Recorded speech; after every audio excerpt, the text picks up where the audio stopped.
Saya lanjutkan kembali dua sisi. Saya ingin minta komentar dari Bung Johnson. Tadi dikatakan untuk kasus yang asusila di Medan itu sudah dilakukan pemecatan dengan tidak hormat. Pertanyaannya apakah ini bisa memberikan efek jera untuk kedepannya bagi oknum-oknum lainnya misalnya? Begini Anggi, kalau kita bicara asusila, terutama yang menyangkut isu seksual ini ya, ini kan ada dua ya. Yang pertama adalah yang di mana persoalan polisi terlibat, saya kira kita sangat percaya betul bahwa pimpinan yang tidak ada kompromi dari atas sampai bawah, saya percaya. Cuman pertanyaannya adalah bagaimana penanganannya. Nah, saya kira tekanan penanganannya tidak bisa hanya melulu menindak anggota dengan sangat keras. Karena di situ ada korban. Jadi perspektif korban harus segera cepat. Karena kalau korbannya juga berlama-lama, ini yang bisa diolah menjadi isu. Karena isu seksual itu isu yang sedang sensitif. Yang kedua adalah secara politik Pak, ini saya harus ingatkan kepada teman-teman polisi, kekerasan seksual ini sekarang jadi isu penting. Karena itu baik di internasional maupun di nasional karena ada rancangan undang-undang dan lain sebagainya ya. Nah itu juga yang perlu diperhatikan betul. Tetapi kata kuncinya adalah respek terhadap korban. Respek terhadap korban dan saya kira polisi bukan hal yang pertama, dia sudah cukup pengalaman, tinggal pertanyaannya adalah bagaimana penanganan itu sungguh-sungguh melahirkan empati terhadap korban sehingga apa ya, itu tidak jadi titik kampanye, itu tidak jadi titik yang mencari kesalahan polisi. Dan kebetulan polisinya juga memang belum terlampau berpengalaman karena bawaan dari kasus ini di seluruh dunia, kasus ini memang rumit dan sulit untuk diselesaikan, tapi bukan berarti tidak, karena kalau polisi tidak memperhatikan dia akan terjebak di isu ini. Dan itu akan menjadi bola liar.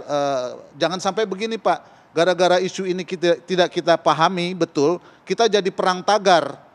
Jangan sampai begitu. Kalau begitu caranya polisi dihadap-hadapkan pada masyarakat di media sosial. Saya nggak mau itu. Padahal polisi sudah bekerja keras membenahi ini semua dengan segala macam ketegasannya. Gitu Anggi. Pak Sambo, perspektif korban juga harus diperhatikan karena ini isu sensitif dan juga bagaimana respek terhadap korban. Penyelesaiannya untuk korban tidak hanya tindakan tegas kepada pelaku atau oknum pelakunya saja.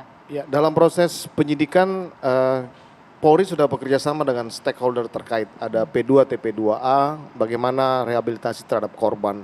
Yang jelas bahwa dalam proses penanganan ini, saya atau Polri berkomitmen untuk terus menegakkan aturan hak asasi manusia, kesetaraan gender, dan terkait dengan kinerja anggota. Kami sebagai penerus Polri akan terus berkomitmen seperti itu Pak, sehingga kita harus bisa melihat Polri dan masyarakat ini lebih baik ke depan sehingga kami terus bisa memberikan pelayanan yang terbaik kepada masyarakat Pak. Kami Pak Kapolri sudah menyatakan bahwa kita sekarang menilai diri kita sendiri, kita otokritik bagaimana memperbaiki ke depan. Itu Pak, kami berkomitmen untuk itu, untuk terus menegakkan aturan terkait dengan hak asasi manusia, kesetaraan gender dan beberapa isu-isu lain yang ada. Pak Sambo, langkah nyatanya untuk korban ini apa yang dilakukan sekarang? Bentuk treatment seperti apa untuk korban yang istri tersangka narkoba dan juga anak dari tersangka di Parigi itu? Tindakan seperti apa yang dilakukan? Polda di lokasi terkait itu melakukan koordinasi dengan Kementerian PPA dan P2 TP2A untuk melakukan rehabilitasi terhadap korban-korban terkait dengan kasus-kasus yang sudah terjadi. Ini terus kita lakukan sehingga nanti bisa mengembalikan kepercayaan masyarakat terhadap Polri. Demikian. Ya, bisa dengan seperti ini Bung Yani, langkah-langkah yang dilakukan, evaluasi penegakan hukum di internal juga pengawasan, bisakah mengembalikan kepercayaan publik, mengembalikan marwah institusi? Cukup nggak? Itu kan langkah usaha. Ya. Tapi kan rakyat publik kan melihat berikutnya nanti itu. Apakah langkah-langkah upaya yang tadi sudah dikemukakan ini bisa ditindaklanjutan, bisa diimplementasikan secara konsisten dari atas sampai ke bawah seperti itu di jajaran kewilayahan atau tidak? Nah, kalau nanti ini berulang lagi, ya kan, peristiwanya berulang lagi, artinya ada proses yang serius. Ini tidak bisa kita mengasumsikan bahwa ini adalah proses tadi penyimpangan individu-individu. Makanya saya sering sekali menyatakan itu, maka proses yang harus diperbaiki itu adalah kalau kita mau mencari air yang bersih itu, maka proses di sumber mata airnya itu yang harus kita bersihkan. terlebih dahulu. Oke, Maka berulang, proses di sumber mata air itu ada mulai proses penerimaan, pendidikan, dan tadi proses yang namanya berkala. Oke, Yang baik. proses berkala itu menjadi sangat penting sekali. Karena adalah Psikologis orang berkala itu bisa tadi ya. mengalami proses perubahan-perubahan segala macam Baik, kejiwaan. Pak. Seperti Baik, itu. ditangkap poinnya Pak Ito. Terakhir sedikit Pak Ito untuk Baik, kalau alma kita mater melihat ini. konsep presisi, prediktif. Jadi Polri di bawah Pak Sigit ini sekarang diminta untuk bisa memprediksi apa yang terjadi ke depan, termasuk perkembangan teknologi informasi. Ini harus dijadikan sebagai social control, kontrol sosial.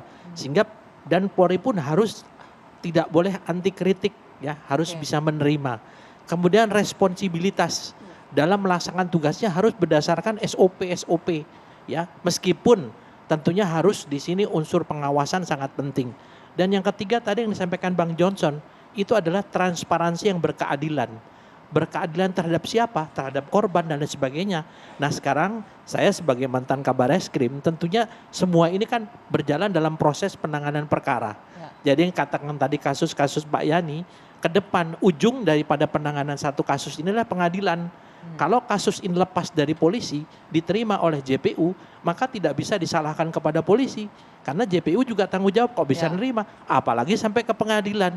Nah sehingga kita melihat masalah ini secara komprehensif. Tapi percaya bahwa saya sebagai masyarakat sipil yang mantan polisi, Pak, saya sangat yakin dengan statement Pak Kapolri ini sekarang tinggal bagaimana pengawasannya oleh Pak Jenderal Ferdi Sambo ini, termasuk Pak Irwasum, dan Kompolnas khusus tadi Bang Yani ya.